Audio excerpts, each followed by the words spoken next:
Hello, everyone, and welcome back to the English Vision podcast. I'm your host, John, and I'm here to help you improve your English in the most natural way possible. Hi everyone, I'm Sarah. I'm so happy to be here again, learning with all of you. It is great to have you, Sarah. How are you feeling today? I'm feeling a little hungry, to be honest. I was looking at pictures of pizza on my phone before we started recording. That is a perfect transition because today we are talking about exactly that. We are going to talk about eating yummy food. We all love to eat, but talking about food in a new language can sometimes be tricky. Oh, I love this topic. I love talking about food, but John, sometimes I do not know the right English words to describe what I'm eating. I usually just say the food is good or bad, or maybe delicious. That is very common for learners. Delicious is a great word, but we are going to upgrade your vocabulary today. Let us start with flavors. Most people know the basic flavors like sweet, sour, and bitter, but what do you call a food that is salty and rich, like a good bowl of soup or a piece of meat? I would probably just say salty or maybe meaty. Those work, but a really great word to use is savory. Savory describes food that is not sweet, but has a rich, salty, or spicy flavor. Think of roasted chicken, or a nice warm vegetable stew. Savory, I like that word. So a chocolate cake is sweet, but a slice of pizza is savory. Exactly. And speaking of savory, have you ever heard the word umami? Umami? No, I have not heard that. It does not sound like an English word. You have a good ear. It is actually a Japanese word that we adopted into the English language. It means a deeply rich, meaty flavor. You find umami in things like mushrooms, soy sauce, and tomatoes. It is often called the fifth taste, alongside sweet, sour, bitter, and salty. That is so interesting. I use soy sauce a lot when I cook, so now I can say my food has an umami flavor. Perfect. Now, taste is only half the experience of eating. The other half is texture. Texture means how the food feels in your mouth when you're chewing it. Yes, texture, like when you eat a fresh apple and it makes a loud noise in your mouth. Right? What word would you use to describe that apple? I would say it is hard. Hard is okay, but crunchy is much better. Crunchy means the food is firm and makes a sharp noise when you bite into it. Apples, carrots, and potato chips are all crunchy. What about fried chicken? Is that crunchy too? Fried chicken is an interesting one. It can be crunchy, but we often use the word crispy for it. Crispy is very similar to crunchy, but it usually describes something thin and easily broken, like the outer skin of fried chicken or a thin piece of bacon. I see the difference. Crispy fried chicken, that sounds so good right now. What is the opposite of crunchy or crispy, like meat that is cooked very well and is very soft? The word you're looking for is tender. Tender means the food is soft and very easy to chew or cut. We usually use it for meat or vegetables. If a steak is perfectly cooked, it is tender. And what if it is cooked badly and I cannot chew it? Then we call it tough. Tough meat is hard to chew. It feels like you're eating the bottom of a shoe. I hate tough meat. Tender is much better. So we have savory, umami, crunchy, crispy, tender, and tough. This is already so helpful. I am glad to hear that. The way we prepare the food also changes the vocabulary we use.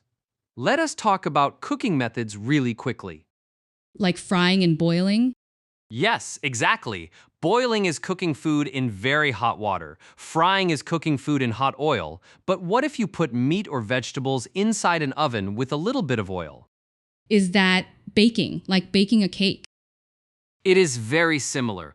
But when we cook meat or vegetables in the oven, we usually call it roasting. We roast a chicken and we roast potatoes, but we bake a cake and we bake bread. Oh, I did not know the difference. You roast savory things and you bake sweet things or bread. What about cooking food directly over a fire, like outdoors in the summer? That is called grilling. Grilling gives food a very specific smoky flavor. Smoky, like the smell of a campfire. I love grilled food in the summer. I agree completely. Let us look at some English expressions or idioms we use when we talk about food. Let us imagine you're very hungry and you eat exactly what you were craving. You feel completely satisfied. We say that the food hit the spot. Hit the spot, like an arrow hitting a target? That is a wonderful way to visualize it. Yes, if you're thirsty on a hot day and you drink a cold glass of lemonade, you can say, wow, that really hit the spot. It means it was exactly what you needed in that moment. That is a very useful expression. A hot cup of tea really hits the spot on a rainy day. Am I using it right? You're using it perfectly. Here's another one. When you see food that looks so delicious that your mouth literally starts to produce water, what do you call it? I know this physical feeling, but I do not know the English word for it. We call it mouth-watering. You can say, the chef prepared a mouth-watering dinner. It is a great adjective to describe food that looks or smells incredible. Mouth-watering. The pictures of pizza I saw earlier were definitely mouth-watering. There you go. Now, what if you are a person who always wants to eat sweet things, like candies, chocolates, and cakes? We say that person has a sweet tooth. A sweet tooth. Just one tooth is sweet. Yes, just one. It is just a fun idiom. If I say I have a sweet tooth, it just means I love desserts. Do you have a sweet tooth, Sarah?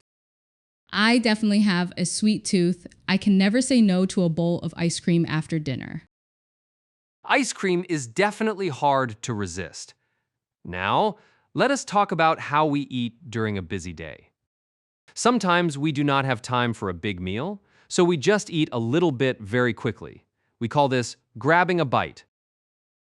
Grabbing a bite, like taking a bite of something with your hand quickly. Exactly.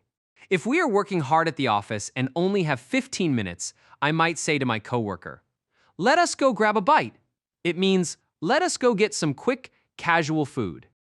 So I cannot say I'm grabbing a bite if I'm going to a fancy, expensive restaurant for 2 hours. Correct. Grabbing a bite is for quick food. A sandwich, a quick slice of pizza, or maybe a taco. If you're going to a nice restaurant, you're dining out. Dining out. That sounds much more formal. It is dining out implies a nice sit-down meal at a restaurant where a waiter serves you. Another great phrase is a heavy meal versus a light meal. I think I know this one. A heavy meal makes you feel very full, maybe even a little sleepy, like eating a huge plate of pasta. You nailed it.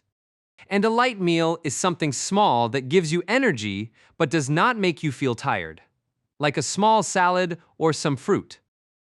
So if I grab a bite, I'm usually having a light meal, but if I dine out, I might have a heavy meal.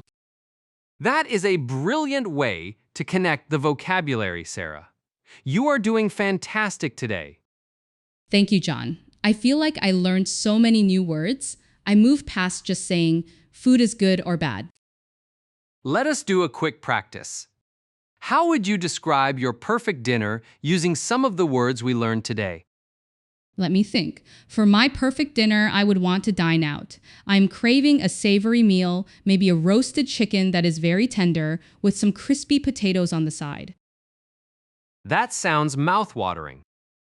Yes. And after that, because I have a sweet tooth, I would want a big piece of chocolate cake that would really hit the spot. You sound like a native speaker, Sarah. You used all of those phrases naturally and correctly. I'm so excited to use these words in real life. I think talking about food is the best way to make friends in a new language. It absolutely is. Food is a universal language, but knowing the right English words helps you share your culture and your experiences with others so much better. Thank you for teaching me today, John, and now I'm definitely going to grab a bite. Talking about all this roasted chicken and crispy potatoes made me so hungry. Me too, Sarah. I think I need to find something savory right now. That brings us to the end of our episode today. To all our listeners out there, try using these new words the next time you eat. Describe the texture, describe the flavor, and see if you can use an idiom or two with your friends. Thank you for listening, everyone. Keep practicing. Thank you all for joining us on the English Vision podcast. Keep learning, and we will catch you in the next episode.